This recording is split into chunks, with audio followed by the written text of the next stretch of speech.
zone! You can't go! All the plants are gonna die! I'm gonna take a bath. Bad dates. I'll alert the media. Boys, keep off the moors. It's evil! Don't touch it! The name's Pliskin. No more hangers!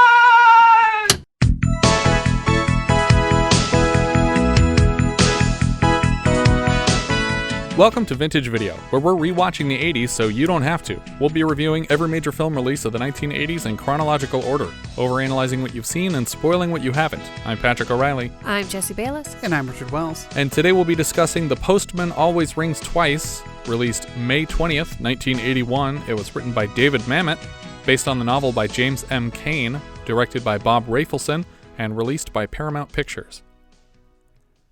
In 1934, crime novelist James M. Cain's The Postman Always Rings Twice was published. It was adapted overseas in France as Le Dernier Tournant in 1939, and in Italy as Ossession. No, that sounded French again. In 1942. In 1946, Tay Garnett directed the first American adaptation starring Lana Turner and John Garfield. While working together on Five Easy Pieces, director Bob Rafelson pointed Jack Nicholson in the direction of Cain's novel, insisting that Nicholson's career would parallel that of previous Frank Chambers' John Garfield's. But before watching this movie, I didn't know who John Garfield was. That's all right. I'm just saying that Nicholson's career, I think it was maybe good that it didn't follow his, because... No, John Garfield did good. Is he really famous? I mean, he sure. became the He's president. Not famous now. He's famous mostly for hating Mondays. I get it. It's a different Garfield. And sending Nirmal to Abu Dhabi. What?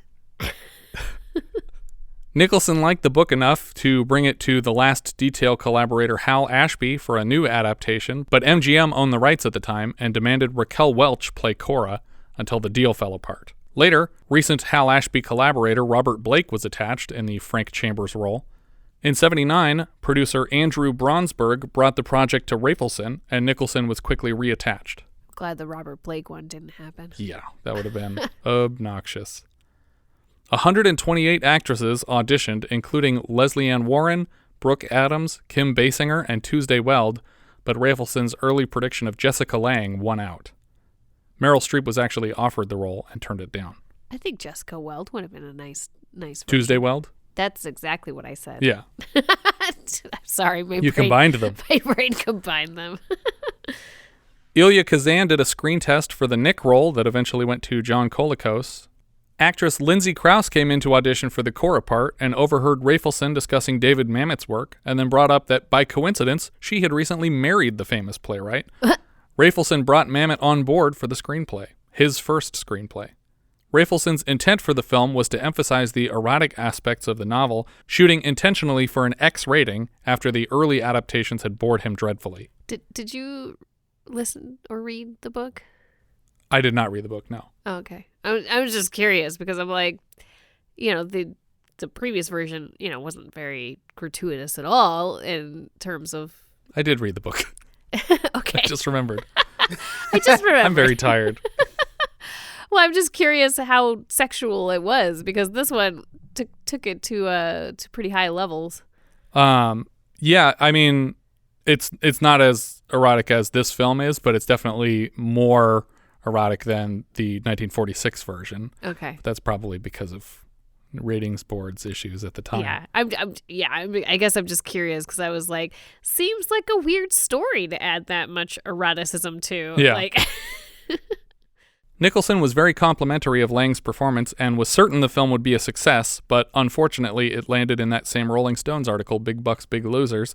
With a budget of $13 million, $3 of which was spent on Jack, it made a mere $6 million in its domestic box office. Ooh. Lana Turner, the star of the 46 version, claimed never to have seen the film because she was turned off by the trailers and what she deemed pornographic trash. She was disgusted by it and she wouldn't have anything to do with it. She watched it every night. Yeah. And then she went to make Witch's Brew as her last movie. Under the opening credits, we see pinpricks of light against a dark morning. A man smoking a cigarette walks down the road and manages to thumb a ride. Hours later, the hitchhiker, Frank, played by Jack Nicholson, and his ride, played by Christopher Lloyd are stopping at a gas station. Frank offers to buy the man a cup of tea inside, but he seems eager to get back on the road. So you think this Lloyd insertion is just purely from One Flew Over the Cuckoo's Nest? Yeah, I think so, yeah. As they step into the cafe at the gas station, Frank orders a bromo for Lloyd and a large breakfast for himself before ducking into the bathroom. Included in Frank's meal is a side order of toast. Give me a bromo for my friend here. I'll take a small steak, 2 eggs on top, some fries, juice, and a side order of toast. Yes, sure, right away. A request that was denied in our previous review of a Rafelson-Nicholson film. I'm sorry, we don't have any side orders of toast. In the bathroom, we see that Frank probably doesn't have any money because he barely has half a cigarette left in his pack. His plan is clearly to wait out the impatient driver from in here. He peeks through the door a couple of times to verify the man is gone before returning to the cafe. Frank takes a seat at the bar and chugs the glass of orange juice sitting there before anyone could take it away from him. He starts into his breakfast toast before asking about the man he already saw leave. Where's my bike? Where you left? Where? What are you talking about? Hey, what's the matter? You okay? Frank pretends he was involuntarily abandoned here. The man running the diner places Frank's steak and eggs in front of him, and he takes a few bites before continuing the con. Oh, no. What? He took my wallet. I left in the raincoat in the car, and I can't even pay you for this. He has successfully finagled a free breakfast out of the cafe owner. The man asks Frank where he was headed before he got stranded here, and Frank says that there was a gig as a machinist lined up in Los Angeles, but all the info was in his wallet. The owner, who we will come to know as Nick, tells him that he can finish the meal. Nick steps back into the kitchen and tells his wife Cora, as played by Jessica Lange, that he thinks he found a new mechanic to work here at the station. Nick Papadakis and Frank Chambers officially exchange names. So I was not familiar with this movie at all. Okay. This is the first time I've seen it. So I'm trying to figure out what this movie is about at this point. Yeah. And I thought for sure that this was part of a con, not that was waiting for that guy to leave, but that it was planned for that guy to leave. Oh, so you thought Lloyd was going to be a character for longer. Correct, because Christopher Lloyd is going right. to be, there's going to be more to this, and like maybe that they were casing the joint, like to see like, because it's an isolated place, probably pretty easy to rob. Yeah. And this was like part of the plan. In the 46 version, the guy that drops him off is actually the district attorney. Interesting. So that when he comes back, when they're doing the court cases and everything, he's already like had a conversation with the guy. Mm-hmm. He knows him, so they have like a relationship with each other. But in this, it's just a passerby who never comes back into the story. So I had a similar issue. Like I hadn't seen it before. But I watched the older one after I watched this one. Actually, technically, I watched it midway through because I was watching it on an airplane, and this one was so not appropriate to watch on an airplane that I had to switch over to the older one. So I watched that one, and then came back to this one, and then I was actually bothered by this con man thing because I feel like the character paints him in the wrong light. The character is way less of a con man, I think, in the other one. That's true. And a lot more charming. Maybe just in general, I don't really find Jack Nicholson a very charming character. Sure. I do, but that's... I mean, I like him. I think he's an amazing actor. I don't find him charming and like the kind of guy that I would fall head over heels for, right. And make stupid choices for, which is coming up, And so I was really bothered because I'm like, they need to make him more appealing. And instead they just set him up to kind of be the sleazeball. And I don't think they ever undo that. Yeah. Cause for the whole rest of the movie, you're second guessing his motivation for everything. Exactly. And honestly right up until even the end, I was, you're just not really sure he's sincere about anything. Although I did feel that way toward the end of the 46 version where I was like, now they're making this kind of a gray area where I don't know what's happening on purpose and what's an accident. Yeah. What sense do you get from the book? Do you remember if he's not a con man at the start? No. Okay. I think it's a weird choice for the character because I think they need to make him the kind of guy that you'd make dumb choices for. Right. But he also is supposed to be kind of a drifter with a criminal past. So. I get that, but that's different than specifically scamming this guy as his introduction. But there is even a kind of con man that is so slick that you would be like, I would do anything this guy says. Mm-hmm. Yeah. To make a Lost reference. That we will all get. Yeah. It won't be lost on us. You'll all know the character of Sawyer. Right. Who is the con man. Yeah. Based on the famous con man Tom I've only seen snippets Sawyer. of episodes, which means I have no concept. I didn't know he was a con man. Mm-hmm. Spoiler. Nick offers Frank a mechanic's position here at the station. Frank bristles at the offer, insisting his Los Angeles gig is a better deal, but he thanks Nick again for the delicious meal, and Nick credits the food to his wife. When Frank sees Nick's wife, Cora, he's immediately second-guessing turning down the job. Nick explains that it pays $8 and it comes with room and board. Tell you what, Nick. I gotta track my guy down in L.A., and if it don't pan out, I'd take you up on it, huh? Either way, Frank promises to send money to cover breakfast, but before he leaves, he steals Nick's pack of cigarettes from the bar top. Frank manages to hitch another ride outside, but before he gets in the car, he looks back at the gas station and considers the mechanic gig one more time. We get a brief montage of Frank really not knowing what he's doing with cars that reminded me of the very recent montage in the Secondhand Hearts film, where Robert Blake seemed new to the job also. Where he's throwing up in cars while he's cleaning them and then gets fired at the end of the day. I didn't realize that was a montage of him not being good at fixing cars. It just seemed like he didn't know what he was doing. Like he lied about a mechanic gig because he wanted them to hire him as a mechanic here. Sure. But that would have been him actually wanting to get a job. Well, I think he needs money. He can't steal breakfast. Yeah, I know, but forever. at that point in the conversation when he said that there was a gig that he was trying to get to, I don't think he ever intended to stay. Yeah, I don't know. So I don't think he had planned to be like, oh yeah, if I say I'm a machinist, he'll hire me as a mechanic. I think he just wanted to sound like a professional businessman and not the kind of guy who steals breakfast for a living. Yeah. But either way, I agree. I think his intention was to leave, but seeing the wife caused him to and he was like, hold on a second. Can I pretend to be a mechanic here long enough? Later in the cafe, we see an insurance salesman pestering Nick into expanding his policy. Around the back, Frank finds Cora sorting the pantry and asks where he can find soap. She tells him to look elsewhere, and when he opens the door to enter the pantry, a cat gets in, and Cora has to chase it out. She offers him a cup of coffee, and he accepts. So, what do I call you?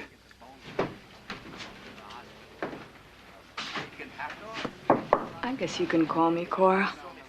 We cut to that evening where Frank and Nick are splitting liquor, and Nick cannot hold it. They head upstairs together, and when Cora hears them coming, she pulls the curlers out of her hair to look nice for Frank, presumably. Nick tells her to get another bottle of wine. While Nick and Frank chat, Cora keeps making eyes at Frank over Nick's shoulder.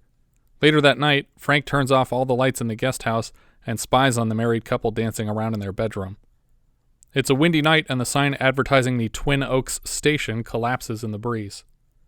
The next morning, Nick and Frank prop up the broken sign against the post, and Frank recommends he replace it with a neon sign. You know what I do, Nick? I get a new one. Oh, I'm getting new one, sure. And that son of a bitch hang it first time he paid for it. Neon. Something flashy, you know what I mean? Bring some business in. Neon, what's a neon? Huh? Neon, you know, them little colored tubes. Tubes? Yeah. Oh, it's a neon. Yeah, neon. Neon. Nick is reticent to hire anyone to install anything because salespeople seem eager to rip off foreigners. Sometime later, Nick heads into town for parts and leaves Frank alone with Cora at the station.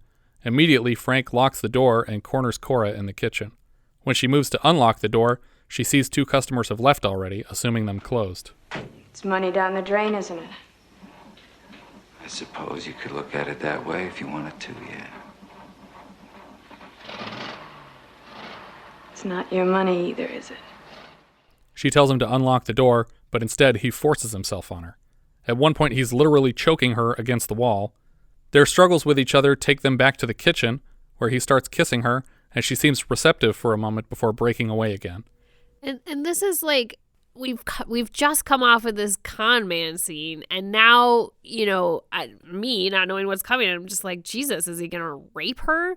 You know, like, I don't really know this character well enough, and I don't really understand Cora very well. So I think we're supposed to take all of our instruction here from the soundtrack, which is swelling in a romantic way to imply that this woman has been sex-starved or good sex-starved for a very long time while she's been here with Nick. Well, that's a lot of heavy lifting with the way he's forcing himself on her. And I guess I also watched this scene a little disjointed because at this point I'm trying to like turn my laptop away from the seat next to me so nobody's watching this, and then eventually I gave up on that. Yeah. He comes at her again, but she shoves him down out of frame, and he lifts her and lays her across the table. She knocks everything on the table to the floor to give them room, and then invites him in. Frank's hand is quickly massaging her crotch and then her breasts. She undoes his belt, and they are quickly having sex. The music swells to give this moment implied importance. The indication is that she has not had sex like this in many years and has been waiting for it. Sometime later, Nick is back, and while he prepares for bedtime, Cora watches out the window at Frank's guest house. Nick tells her that he got a surprise for her, but the surprise is a smoking jacket for himself. Cora says she'll be right back, and she heads downstairs. She collects the cat on her way to the kitchen, where she finds Frank with his hands in the cookie jar, literally. She sets the cat down and pours him a dish of milk, but Frank sneaks up behind her and grabs her around the waist to start kissing the back of her neck. The milk was for the cat, by the way, not Frank. Oh, then I misunderstood the scene completely. Sometimes you use pronouns, and I have to interject. Yeah, I don't know this cat's pronouns. That's true. Nick calls Cora back upstairs, but Frank won't let go of her. Eventually, she escapes. We cut to another day, and Nick is leaving the station again with designs for a brand new neon sign. Later, in his guest house, Frank is practicing flicking playing cards into his hat on a bed, a skill we will see perfected by Phil Connors later in Harold Ramis's Groundhog Day. Oh, I thought you were going to call up Jack Nicholson's character of the Joker in Batman. Does he throw cards into a hat in that? Doesn't he? He has the deck of cards with him. Does he? No, you know what I'm thinking of? You know what I'm thinking of? Groundhog Day. No. Again? I'm thinking of when Jack Palance dumps the cards into the hat. Oh, okay. Don't forget your lucky deck. Cora pops in to check on him. Feel like doing something? I'm doing it. Frank looks her dead in the eye and tells her if she really wants to be with him, she should go pack a bag and they'll leave for Chicago right now. She laughs it off and he repeats himself. Go pack a bag. We're going to Chicago. Now. We cut right to them in Los Angeles, walking up to a bus depot. After purchasing their tickets, they sit down to wait for their bus, and Frank offers to grab Cora something to read. He grabs her an issue of Photoplay magazine, which was a long-running film-focused magazine that started in 1911 and ceased publication in 1980 while this film was in production. They got the rights real cheap. Yeah. Before he returns to her with the magazine, he notices a group of guys gambling in a back room. Sometime later, Cora finds Frank gambling with the men, probably confused by his disappearance. When he notices Cora watching, Frank asks her for a little extra money to up his bet. He thinks he has a shot ripping these guys off, but he needs more betting money. All Cora sees are some very obvious red flags, and she refuses to hand over her hard-earned money. Unable to convince her, Frank instead cashes in their tickets to Chicago for less expensive tickets to San Francisco so that he can bet with the difference. Frank tells her to sit and wait for him, but by the time he wraps up the game with everyone else's money in hand, she's gone. In his defense, he did win. Right, he did. Well, okay. And as in Baltimore Bullet, the other gamblers try to force Frank to continue gambling because it isn't a fair win unless he keeps gambling. Hey, mate, I want a shot to get it back. Fuck you, Commodore, all right? Hey, I won this money. All right? So then he, like we cut from this scene to him bringing, like, Cora the money. Right, because it was her money that he was betting with. Right, but kind of, like, throwing it in her face back at the diner. Yeah. And I'm really confused by this because I feel like everything that we've done up until this point, we've sort of set him up. We set him up to be a bad guy. We set him up to be a con man who's forcing himself on her, who's like, run away with me, you know, leave your husband and give me a bunch of money to gamble with. Right. But then this happens and he wins, and then he shows back up at the cafe. Like I'm like, who is this guy, and what are we trying to learn from this moment? Yeah. Back at the Twin Oaks gas station, Nick is arguing with the installers over his new neon light, which doesn't seem to be working in the rain as they promised it would. The men offer to check the hookup at the junction box. Frank finds Cora and returns the money he won with hers. He's obviously offended that she didn't trust him to win the backroom gamble. But I think that's the logical choice based on what she knows about him. Right, Yeah. but that's not logical to him. Even though it could have been a 50-50 chance, to him it was 100% that he was always going to win it because he did win it. And so nothing else is even possible in his brain. So then he should be mad at her Right, now. that's what he Okay. is. And so he came back and he's like, fuck you for not trusting me. Look at all the money. I told you it was going to work out. I don't know why you didn't believe me. Yeah. And she seems genuinely apologetic, even though she was 100% right to leave him there. She tells Frank that Nick would have followed them anyway. Frank tells her that they could have made it on their own, but they need to be on the same team, and she takes that thought a step further. I gotta have you, Frank. It was just us. It was just you and me. What are you talking about? I'm tired of what's right and wrong. They hang people for that, Cora. I feel like he makes a leap here. No, she has that look in her eye. I don't know, man. I was not thinking that when she said that. I think she was just like, I'm going to leave my husband for some crazy dude. And he went to murder. The fact that she doesn't flinch at his line, though, means that that's what she was talking about. But I feel like he kind of made a leap there. Yeah. I don't know. When she said he'll find us, and then if it was just you and me, I was like, oh, okay. If there was no him to find us. And then she backs away from him with the crazy grin on her face, and eventually turns to answer Nick's repeated shouts for her. Frank walks away, a little rattled by the encounter. He's just like staring off into the distance like, what the fuck did I just get myself into? Sometime later, Nick and Frank appreciate the functional neon sign together at night. Frank waits for Nick to head upstairs and then ducks back into the garage to fill a small canvas bag with assorted ball bearings. It's so simple. It's all ball bearings now.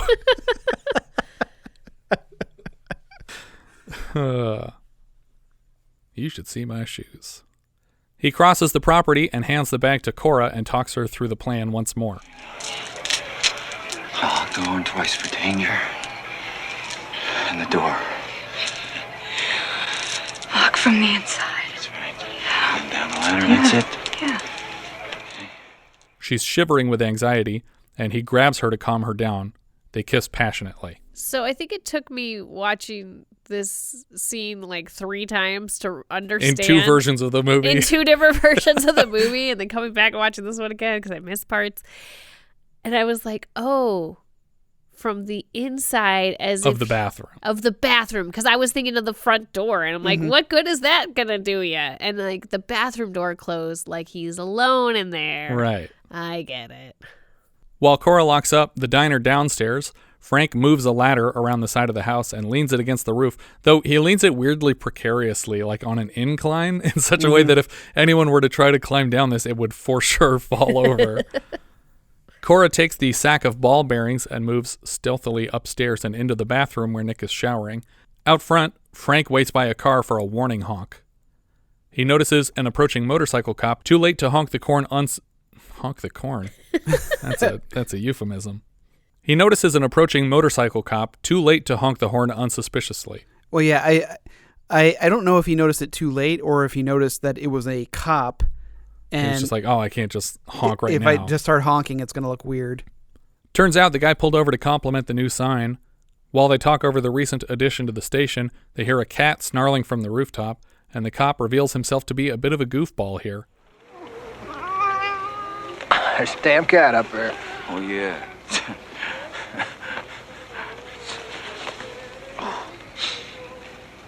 Hey, they sound a lot like babies crying sometimes, don't they? Yes, they do. The cop leaves, and Frank intends to warn Cora against taking action tonight, but simultaneously, Frank honks the horn, Cora swipes at Nick with the ball bearings, and on the rooftop, the cat freaks out in a burst of sparks at the junction box that blinks out the power of the building.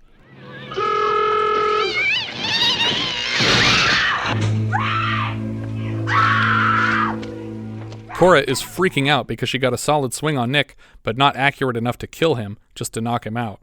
A second swing would leave suspicious skull damage.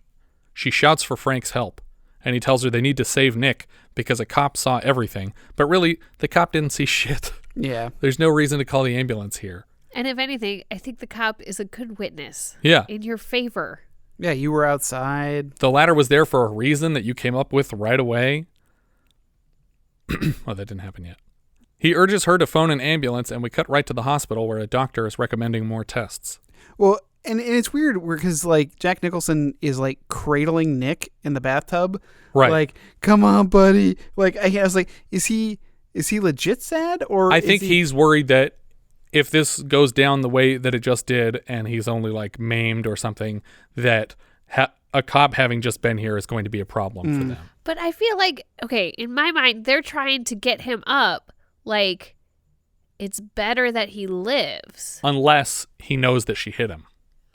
Which they're worried more about in the first movie than they are in this one. Right, which is why I was so confused. I'm like, isn't it better if he doesn't live? And then you could just be like, yeah, you saw the cat up there on the roof. The power went out. The guy fell in the shower. He's dead. Yeah. That's a logical thing that happened. And I was also getting really mad at Cora shouting, I hit him! I hit him! And it's like, shut up. He might not have seen what you did, but he's definitely hearing it now.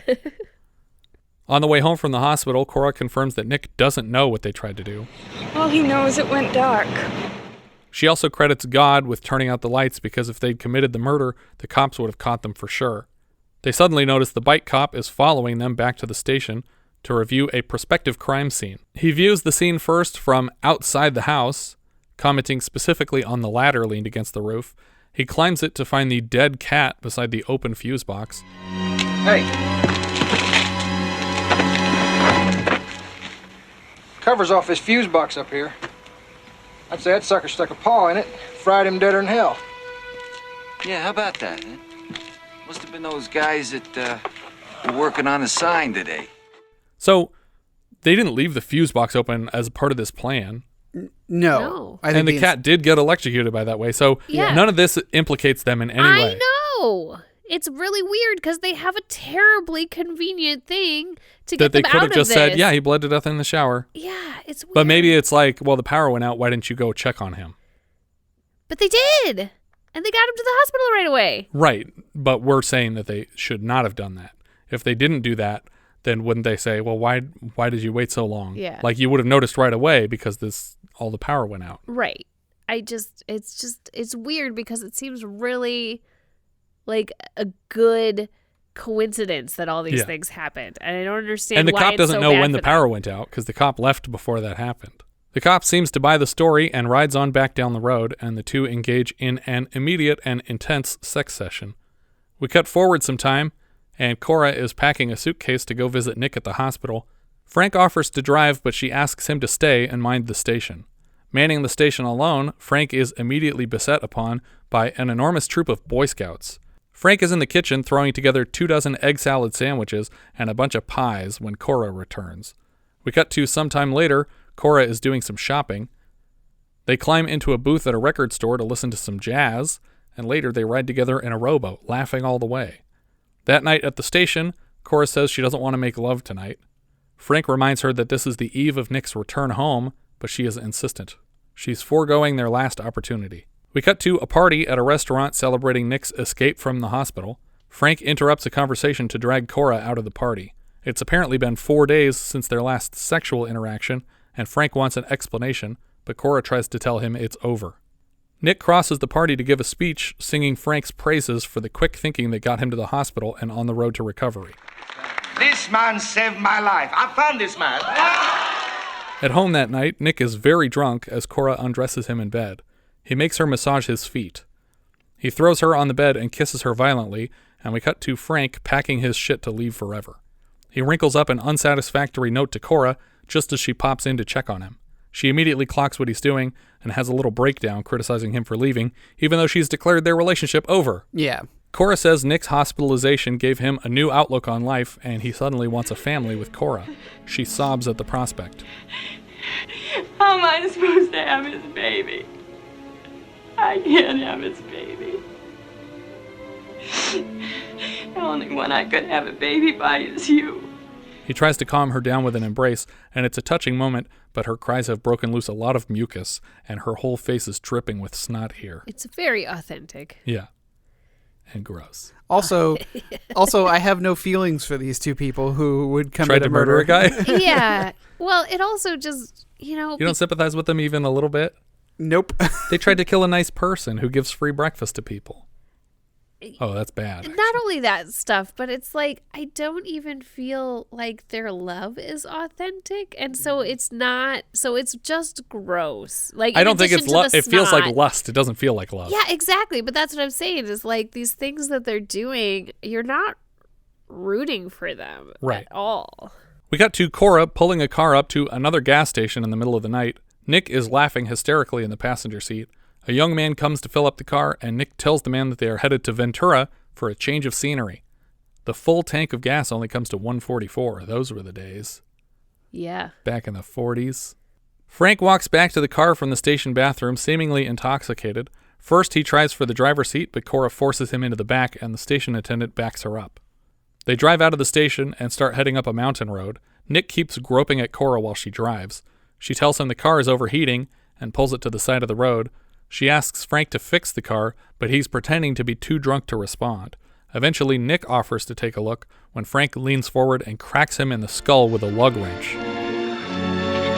Is he dead?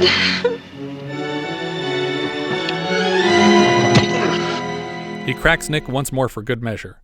Frank shoves Cora back in the car, and he leads her down the road to a cliff face. Frank shoves Cora back in the car, and then he leads her down the road to a cliff face. She gets out, and they both push the car over the edge. We get a fake slow-motion segment where the footage gets really steppy as it bounces down the mountain, but unfortunately, it catches on a small bush a few hundred feet down. Even though it's a bit shaky, we can see in the slow-motion footage that a figure falls out of the passenger side of the car down the cliff, though I'm not certain if that was on purpose or not. Frank and Cora climb down to the car, and the body is still inside, so we were not supposed to see that. Mm-hmm. Frank washes his fingerprints off the lug wrench and whine, and then advises Cora to smash the bottle across his face. She swings it just hard enough not to break it, which is actually like as hard as you can hit a person with a bottle. Yeah. Because if it breaks, it actually hurts less than if it doesn't break. Sure. Then the two of them wail on each other for a bit to inflict convincing injuries, followed by a bizarrely timed fuck session here on the hill. Frank tells Cora to climb up to the road and sets about dislodging the car. In the cab, he tries to check something first and leans on the steering wheel, which turns the tires and sends the car tumbling before Frank can escape. Cora watches the car roll downhill in horror and then scrambles for the road to scream for help. So in the old one, yeah, she makes a big point of getting her purse out of the car. Right. Does she do that in this one? She has a purse. She has her purse on her, but it's not like a big thing to go back and grab it. And it's not a clue like it is in the first movie. Yeah, it's definitely like a big gotcha moment in the first movie. Yeah. But I guess I want to make the point of like, ladies hold their purses like all the time. Yeah, it's not a clue. And like, I could definitely get in an auto accident while holding my purse and still randomly be holding it when I got out of the vehicle. It's a natural reaction that you have. You've trained your body to hold onto your purse and take it places with you. Right, exactly. And so like, it's not a hint when someone brings it with them somewhere. In this movie, it's like I'm glad that it's not a thing because it shouldn't be a thing. But in the first movie, they're like, well, she had her purse with her and it was so clean, even though all of her clothes were dirty from the accident. It's like, so what? What does that mean? Yeah. What are you implying? We cut to a hospital where Frank is in a bed recovering. A man comes to ask if he's ever been to San Francisco or Buffalo, and Frank stupidly answers in the affirmative before realizing he shouldn't be answering this man's questions. He seems convinced that Frank intentionally killed Nick based on a laundry list of previous arrests. He tells Frank that if he tries to plead innocent, that the prosecutor will seek the death penalty. Frank asks what reason he would have to kill Nick, and the man points out first the obvious answer, Nick's beautiful wife. Buddy, I saw her. I might kill for her. Kill for that. And secondarily, that Nick very recently took out a life insurance policy. Frank is genuinely caught off guard by the insurance news, and it reframes his thoughts on the whole arrangement that Cora orchestrated. The $10,000 life insurance policy issued on Nick Papadakis by Pacific Reliance. His wife, the sole beneficiary. Does that look familiar, Frank? Earlier in the film, we did see Nick sitting down with an insurance agent, and it actually seems to me like Cora wasn't even gunning for that money. Like, neither one of them knew that was happening. Yeah, I don't think they did. In fact, I doubt the investigators would even be looking into the case if an insurance company didn't have a huge payout on the line. Like, I think that this is a situation where if he didn't have an insurance policy, they would have said, yeah, it was an accident. Yeah. In exchange for not pressing charges, the prosecutors offer Frank paperwork to sign that, in effect, denies any involvement in Nick's death and places the blame squarely on Cora's shoulders. Later, Michael Lerner shows up in Frank's cell as the defense attorney, Katz. He tells Frank to direct all questions to him. He shows Frank the contract that he already signed and advises him not to sign anything else. In court, the prosecutor asks an expert witness to confirm that the broken bottle from the scene was used to kill the victim, which is not true. Yeah. He also asks that the man rule out the possibility that Nick's injuries were sustained in the tumbling car, and he does. Katz points out that the expert witness is an employee of the insurance company who has incentive to lie about the facts that would prevent the payout, but the judge overrules the objection, which is insane. It's totally ridiculous. Yeah. This is another thing that bothers me. I mean, maybe at the time that would have been acceptable. Maybe. But it's like, sorry, that's the way it works. But now he'd be like, yeah, you're no totally right. He wouldn't have even been able to get on the stand as an expert witness. He wouldn't have been able to be in the jury box. It's ridiculous. And yeah, it's just a long string of things, and I'm like, everything is in their favor. I don't understand why it doesn't go in their favor. Yeah. The prosecuting attorney rises to present the contract that Frank signed, which specifically makes accusations against Cora. She starts shouting in the courtroom, and Katz tries and fails to quiet her outbursts. Eventually, he tries to get the judge to throw out Frank's contract since it was essentially signed under duress, but again, the judge has picked a side. He's probably already getting paid out by the insurance company. As a last-ditch effort, Katz has no choice but to change Cora's plea. Your Honor, under the circumstances of this ruling, I have no alternative but to withdraw my plea of not guilty and to plead Mrs. Papadakis guilty as charged. Again, Cora panics, not understanding the strategy at play. Cora and Frank are whisked through a hallway crowded with press, and both are screaming angrily at each other. Cora doesn't want Frank to get away with his part in the murder, so she tells Katz she wants to make a full confession. Katz invites a cop-looking fella into the room to record her confession on a typewriter, and she announces flat out that the two of them together conspired to murder her husband. That night, Katz heads across town to the offices of the insurance company that owns Nick's policy to speak to the expert witness.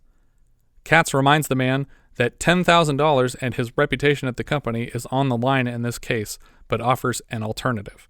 Because Frank has already been excused from prosecution, he is inarguably an employee of Cora's who sustained injuries in the course of the job. The business insurance for the station would have to pay out $25,000 to Frank for his injuries. The offer being made, if the expert witness reverses his testimony to indicate that the husband's injuries were consistent with the car accident, the owner of the business insurance policy is willing to put up $10,000 payout to save themselves the additional $15,000 they would be forced to pay Frank. What I don't quite understand is what's stopping Frank from suing for this $25,000 afterward. Like, they can't get him to sign a contract that says, I won't sue for the money that I'm owed. No, because it looks like it's paid out. Well, the $25,000 is for injuries that he sustained as an employee of the station, which he still did. Right, but what they're saying is they're cutting their losses, so it is paid out, right? But the $10,000, the insurance company for the business is paying $10,000 to the insurance company for the life insurance. Right. Right, so... But that wouldn't be paid out because they're doing that. That's a private exchange that they're making to pay that expert witness to change his testimony. They're not making that publicly. It doesn't look like it's getting paid out. Oh, never mind. I'm thinking about it backwards. You're right. They're trying to avoid having to pay out the $25,000. But he's still an employee who was still injured in the course of his job, who could still sue the business insurance and get $25,000. But maybe they made him sign some paperwork to say, I won't sue if you pay the $10,000 so that both of us get away with this crime. But that would get everybody in a lot of trouble, I would think, if that ever came up. We cut right to Frank being officially released from jail. Katz tells Frank that all the crimes the man insisted that he could charge Frank with were BS, and they had no evidence to work with. They bluffed him for the signature. Frank is equally dumbfounded to learn that Cora has been released as well, after returning to a not guilty plea, corroborated by the redacted testimony of the expert witness. But, What? confess. Yeah, luckily, though, she confessed to my assistant, Kennedy. A redheaded guy? Bet you thought he was a cop, huh? Yeah, I did. He wasn't. Works for me. As they try to sneak out the back of the courthouse to avoid the press, they are confronted by Sackett, the prosecuting attorney, who is still fully convinced of their guilt and promises to keep their file open. Spit on the sidewalk and you'll die in jail. Hey, learn to lose, huh? Frank is led to a taxi where Cora waits for him. It's an awkward ride back to the station for the two, who seem to turn on each other in court. Cora explains that she paid Katz the full $10,000 of Nick's life insurance policy, which she claims to have had no prior knowledge of. Frank apologizes for signing a statement against her, but she doesn't respond. In Nick and Cora's former bedroom, Frank starts packing up all of Nick's crap to get rid of. Later, we see Cora accept a delivery of matchboxes branded with the same Twin Oaks Tavern logo as the neon sign. From who? I don't know. The postman. Oh, did he ring more than once? I don't know. Yes, he did. It's in the title. But did he do it this time? I don't know. Oh, he always does it. Sorry, it's in the title. Gotcha.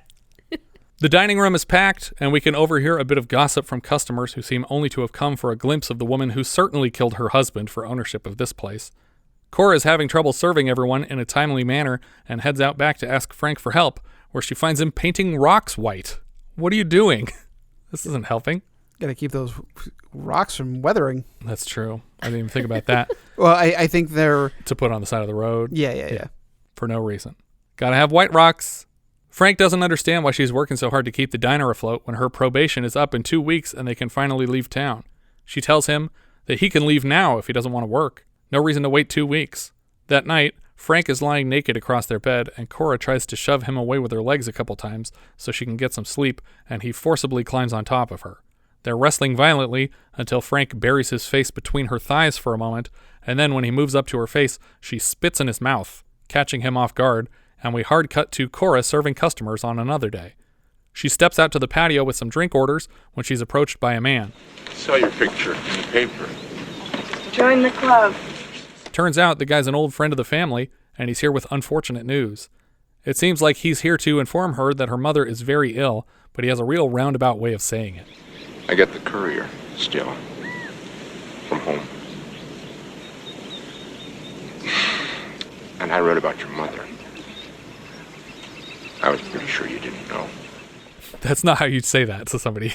Yeah. You tell her that she's sick. You don't leave it at that. She leaves town to check on her mother before her probation is over, which I thought was going to be a problem, but nobody cares about it. Mm-hmm. Frank keeps the place running in her absence, though sloppily. I can't tell if it's standard procedure, but he's dumping all their garbage into a ravine behind the property. The next morning, Frank awakes to a honking horn. He informs the impatient customer that they are closed, but the guy assures him that it can't take more than a minute to gas him up. Where you heading? San Diego? We cut right to them on the road together, headed for San Diego. Turns out the guy's delivering lions to a circus troupe. We see Madge, a circus performer played by Angelica Houston, inspecting the cats and disappointed to find them so heavily sedated. She tells the ringmaster that drugged cats make unreliable performers and she won't risk getting in the ring with them. This is such a weird... tangent. B-plot. Yeah. I was like, what? There's a circus in town? We just wandered into a scene from Die Laughing. In the original one, it's like he just randomly sees a girl on the street. It's like, hey, Yeah. let's go hang out. She They're like, literally, okay. she finds him at the gas station. He doesn't go out of town to find her. And I find that to be more logical than the lion tamer. Right. In accordance with Madge's wishes, the ringmaster refuses shipment. Frank approaches Madge in private to confirm her suspicion that the cats were drugged.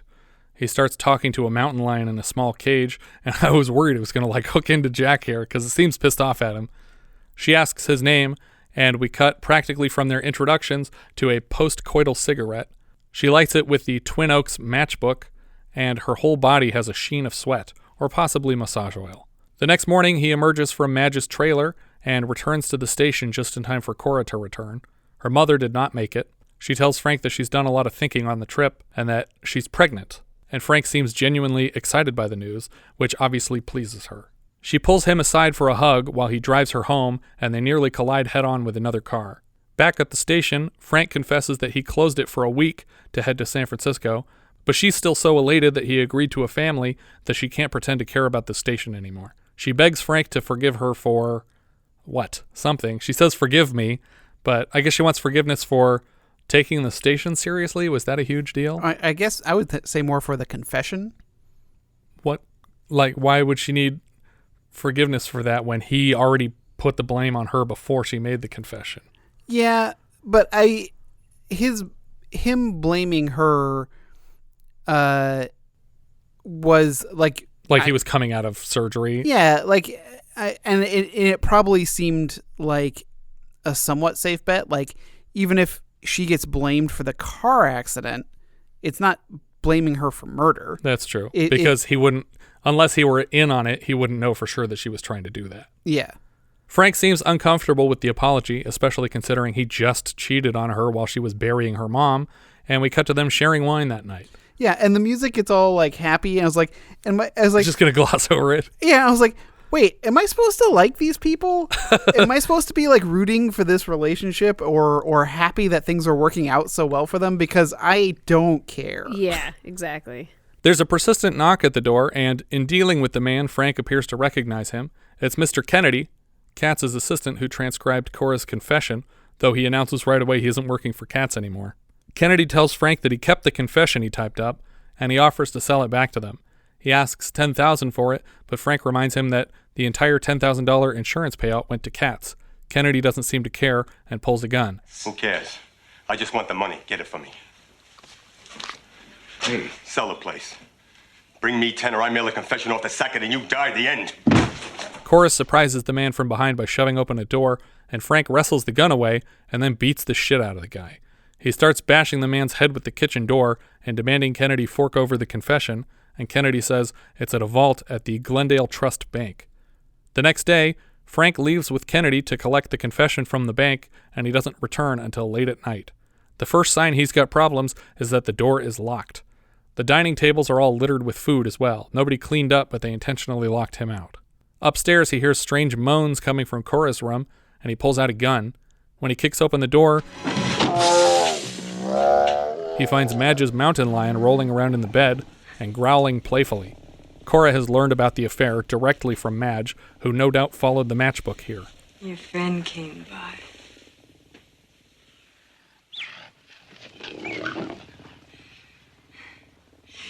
Bastard! Frank hands her the confession, but she's not impressed because she was already acquitted of the crime and can't legally be charged again, so all acquiring the confession does is clear Frank's name. Cora goes to make a phone call, but Frank hangs up the receiver and tears the device completely off the wall. We get a bit of a montage of the two of them spending time in the same room, but on opposite ends, never talking to each other. One morning, Cora wakes up freezing and wraps herself in a blanket. She announces the chill to Frank, as though inviting him to help her. He follows her downstairs and finds her staring off at the distant hills behind the station before joining her. Did they keep the puma? I hope so. This is an important it's fact. An important caring for an exotic animal is a lot of work. Cool pumas, bro. It's gonna eat the baby. These bad boys are catalog only. Frank tells her he wants to marry her, and she assumes it's to keep her from testifying against him. I wanted to shut you up, but I shut you up. Frank goes further, suggesting they marry today, right now if possible. They kiss, and we dissolve to them exiting a church, officially married. They hop in their open-top car and head out for a riverside picnic.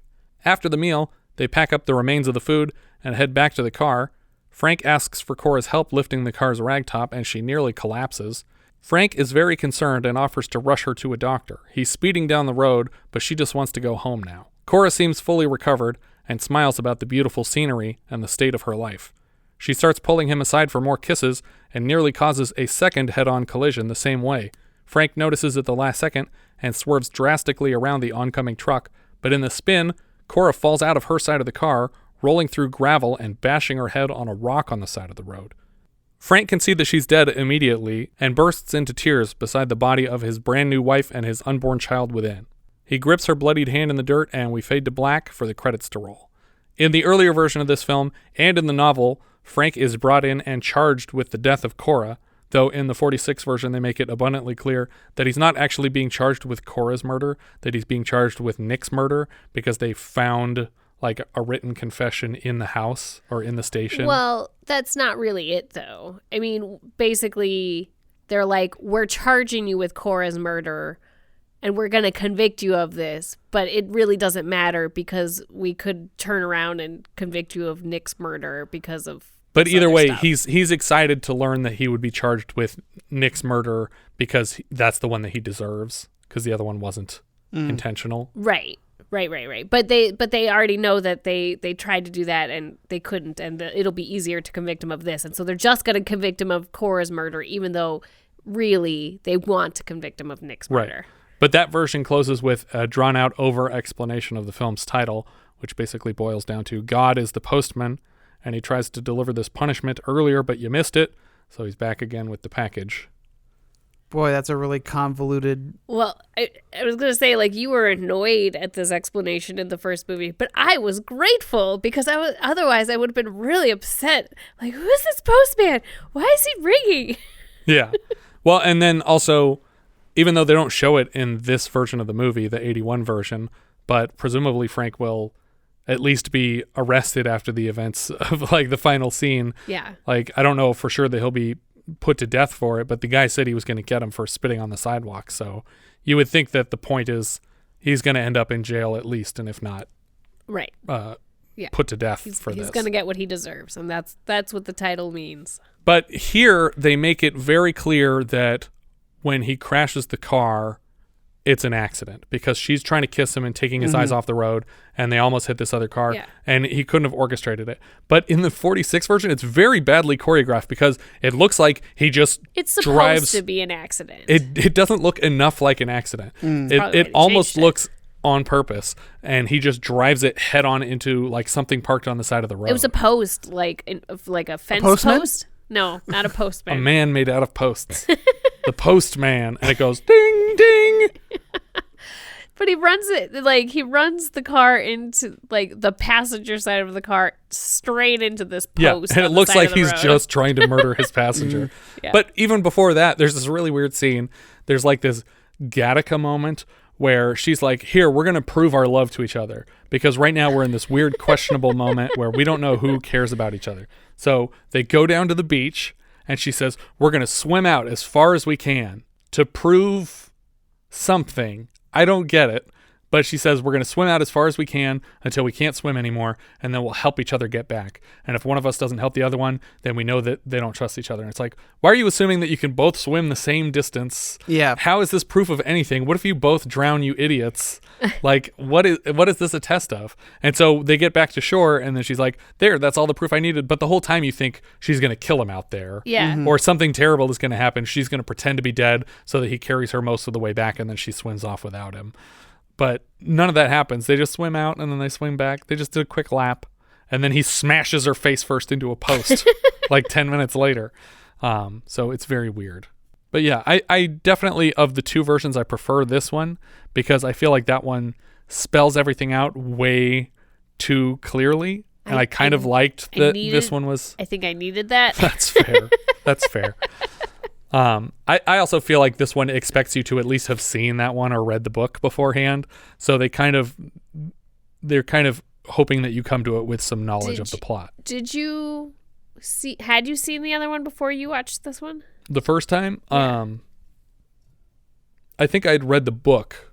Okay. But you had I hadn't seen idea the 46 version of the story coming into this one. I did. Yeah. Yeah. I mean, I knew what, because James M.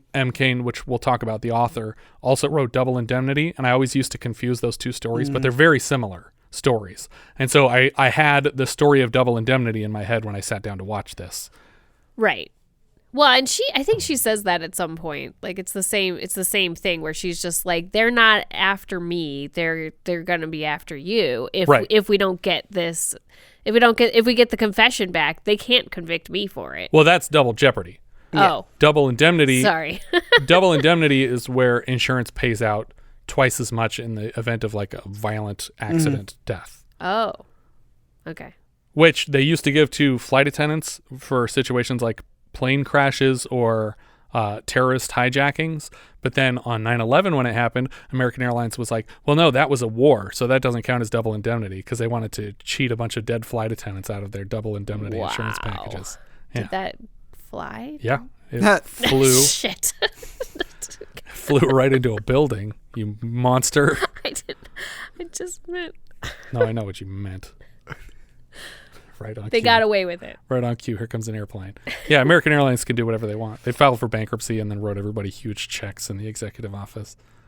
I think that I really like the performances from everybody. Obviously, the set design is beautiful. All the cinematography is beautiful. But the story is a little rambly. Yeah, it's really long. It feels like a book, is what it feels like. It feels like a well-adapted book. Well, because, I mean, really, like 90% of the movie takes place in one location. Right. And it feels very much like a stage drama because of that. Yeah. It was well made. I just, I think that it didn't need to be made. It was well made, but why? I think I was waiting for there to be a likable character of some. You didn't like John Colicos? I mean, he was great, right? He was fine, I guess. He had a foot thing. It was a little weird, but yeah. And I was waiting for like maybe he was like, overly masculine and like, yo, you're the woman, you should come when I say, and rub my you expect feet. him to hit her or something at least once. Yeah, I was like, did I miss that he beats her or something, and he's like mistreats her? Because the worst thing he does is like be a shitty husband. Yeah, he doesn't deserve ball bearings to the brain. I also feel like, and I think they had this a little bit more in the older one, but I wanted more of a backstory about why the hell she's here, because like I feel like that. Understanding why she's trapped in this relationship would be really important in terms of her motivation for getting with this skeezy guy who isn't all that appealing and nice. I don't understand. And like you said, they do spell that out a little bit more in the first movie, which is that she wanted to make it in California and things didn't work out for her, and so she married a guy with money, basically. Right. And that she's his the first pet guy now. to ask. Yeah.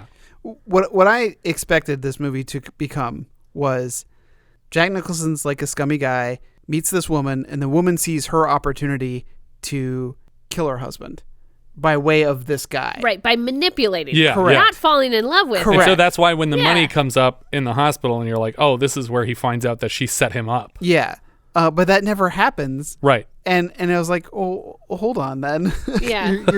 you're both just terrible people. I mean, I can not like Jack Nicholson, but sympathize that he's been set up as a fall guy. Right. Yeah, totally. Like he's still a murderer, but maybe she was going to like say, oh, is he?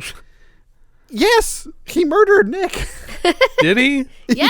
We don't know. Maybe he died in the car accident. Oh. That he hit pushed him off of the cliff. On accident. No, he didn't. Yes, he did. He leaned on the steering wheel by accident and the thing fell the extra way. The first one didn't kill him. Nick was fine after that. Airbags, they kill more people than they help. Sprinkler system in the back of the car. Can you believe it? What an obscure reference. Will you play Nintendo with me? I can't think of anyone else I'd rather play Nintendo with. I was asking Jesse. No. The end.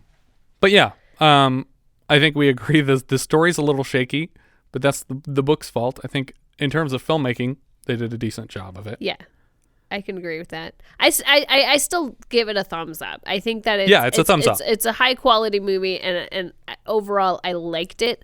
Richard hated these people. He's not giving it a thumbs up. I'm not giving it a thumbs up. I need to be the voice of dissent in this. I'm sure you were going to say the voice of reason. I can't, because I don't think it's reasonable to just give this movie a thumbs down because I didn't like the characters, but I think that it helps like establish our overall feeling like 2 up and 1 down is like, okay. Yeah, that's fair. That's fair. Yeah. I mean, I feel middle of the road about it because I feel like I would recommend this film to somebody who cares a lot about filmmaking because it's a well-made film, very well-made film, aside from the weird story. Letterboxd, what are you thinking, Jess? Oh, God, I didn't even put it on my Letterboxd yet. Oh, my God. You surprised me again with the Letterboxd ranking. This new segment. Richard, I know you already have it. Yeah, I mean, but I'm really like troubled with it. But I'm just gonna do it. I'm gonna have it at 24. Okay. Which puts it below American Pop, but above Cabo Blanco. All right. I actually have it right above American Pop. I have it in 10th place, and that's just below The Howling. Okay, I have it at number 23. Okay. Which is below Cabo Blanco, but above Atlantic City. So it's right between 2 cities. Yeah, and I feel like it's really on par with those movies where I'm like, I like the filmmaking of both of these movies. Like Cabo Blanco and Atlantic City are well-made films, which were kind of lacking in story, and I feel like this goes right in there. Yeah, that makes sense. I'm just realizing now that I haven't looked at my top 10 in a while. I was like, oh, there's some weird movies up in here. Well, we're getting to the good stuff.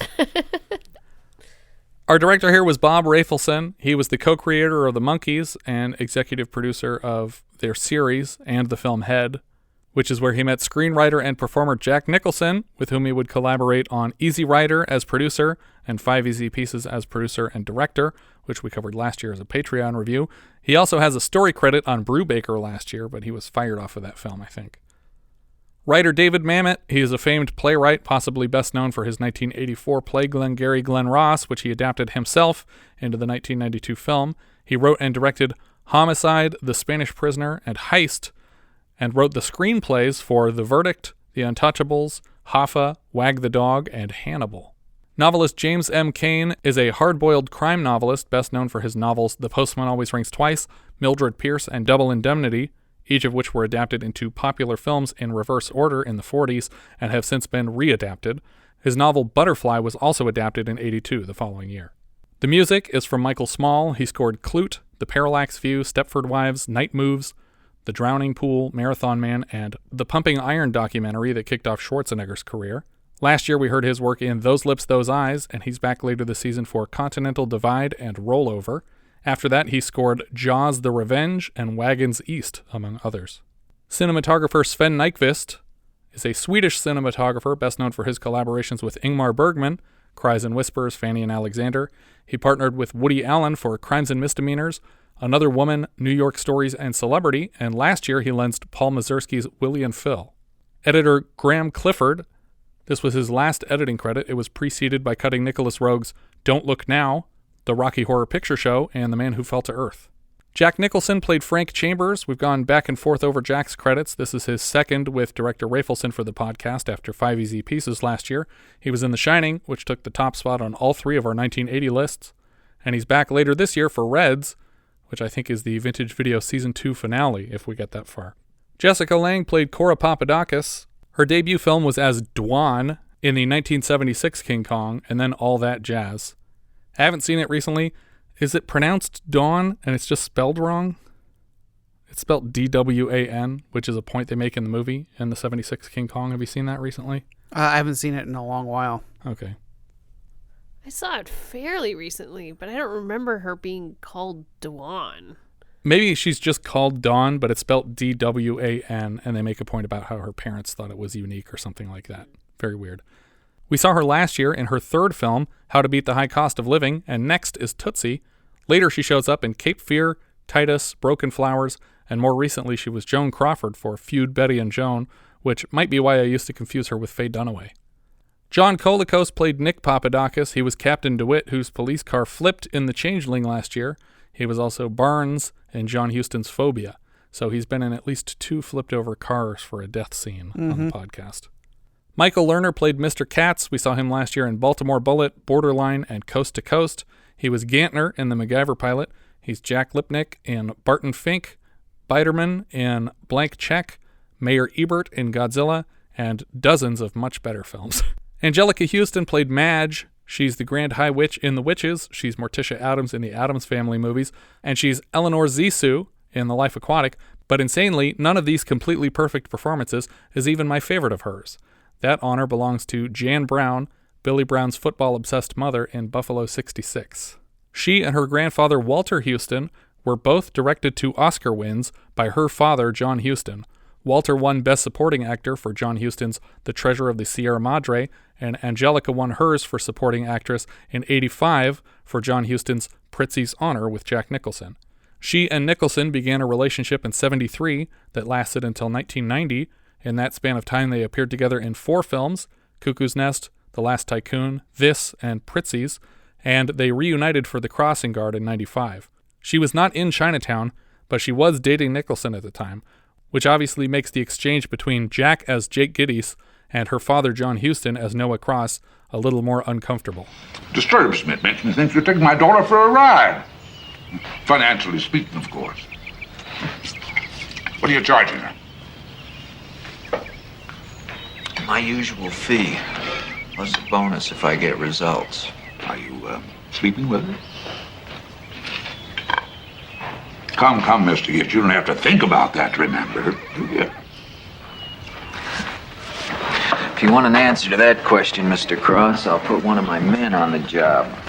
William Traylor played Sackett. He was General Catbird in Buckaroo Banzai. He is an uncredited party guest in Colossus the Forbin Project, and he was one of the Pinkertons in The Long Riders last year. He's Mr. Underhill in Fletch and Fletch 2. Thomas Hill played Barlow. He was Carl Conrad Coriander in Neverending Story 1 and 2. Last year we had him as Bobby Momisa in Hide in Plain Sight and the President in The Nude Bomb. John Van Ness played the motorcycle cop. He was Zaranska in Brubaker and Deputy Dave in Ruckus, the one who was trying to hit on the girl whose husband died. Ken Meiji played Scoutmaster.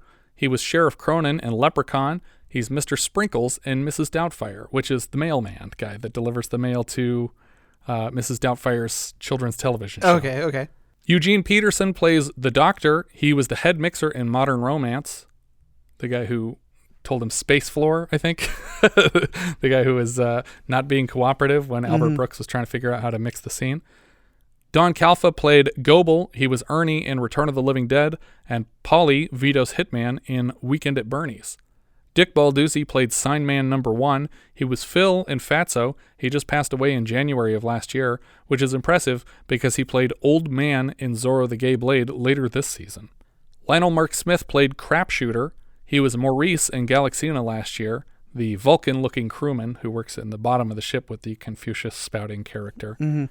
Brian James played another crapshooter. He was Leon Kowalski in Blade Runner. He's Hobart in Silverado. He's Stubbs in Enemy Mine, and he's General Monroe in The Fifth Element. Frank Arno played another one of the crapshooters, and he was one of the poker players in Papa Thorson's place in The Hunter last year.